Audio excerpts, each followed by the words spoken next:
ఇప్పుడే తాజా వార్త. వెనిజువెలా అధ్యక్షుడిని తానే అంటూ అమెరికా అధ్యక్షుడు ట్రంప్ చేసిన ప్రకటన సంచలనమైంది. తాజాగా సోషల్ మీడియాలో పెట్టిన పోస్ట్ కలకలం రేపుతోంది.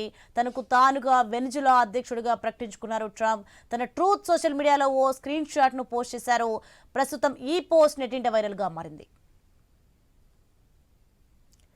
ఇక జనవరి 3న అమెరికా సైన్యం వెనిజులాపై దాడి చేసింది. ఆ దేశ అధ్యక్షుడు మదురో ఆయన భార్య సిలియాను నిర్బంధించి అమెరికాకు తరలించాయి. అంతేకాకుండా చమురును కూడా స్వాధీనం చేసుకున్నారు. ఇక Venezuela supreme tribunal of justice తాత్కాలిక అధ్యక్షురాలుగా డెల్సీ రోడ్రిగ్స్ ను నియమించింది. అయితే సడన్ గా ట్రంప్ ప్రకటనతో గందరగోళం నెలకొంది. దీనిపై సర్వత్రా విమర్శలు వెల్లువెత్తున్నాయి.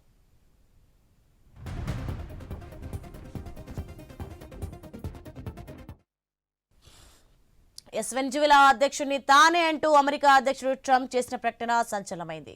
తాజాగా సోషల్ మీడియాలో పెట్టిన పోస్ట్ కలకలం రేపుతోంది. తనకు తానుగా వెనిజువెలా అధ్యక్షుడిగా ప్రకటించుకున్నారు ట్రంప్. తన ట్రూత్ సోషల్ మీడియాలో ఓ స్క్రీన్ షాట్ ను పోస్ట్ చేశారు. ఇక ప్రస్తుతం ఈ పోస్ట్ నెట్టింట వైరల్ గా మారింది. ఇక జనవరి 3న అమెరికా సైన్యం వెనిజులాపై దాడి చేసింది. ఆ దేశ అధ్యక్షుడు మదురో ఆయన భార్య సిలియాను నిర్బంధించి అమెరికాకు తరలించాయి. అంతేకాకుండా చమురును కూడా స్వాధీనం చేసుకున్నారు. ఇక Venezuela supreme tribunal of justice తాత్కాలిక అధ్యక్షురాలుగా డెల్సీ రోడ్రిగ్స్ ను నియమించింది. అయితే సడన్ గా ట్రంప్ ప్రకటనతో గందరగోళం నెలకొంది. దీనిపై సర్వత్రా విమర్శలు వెల్లువెత్తున్నాయి.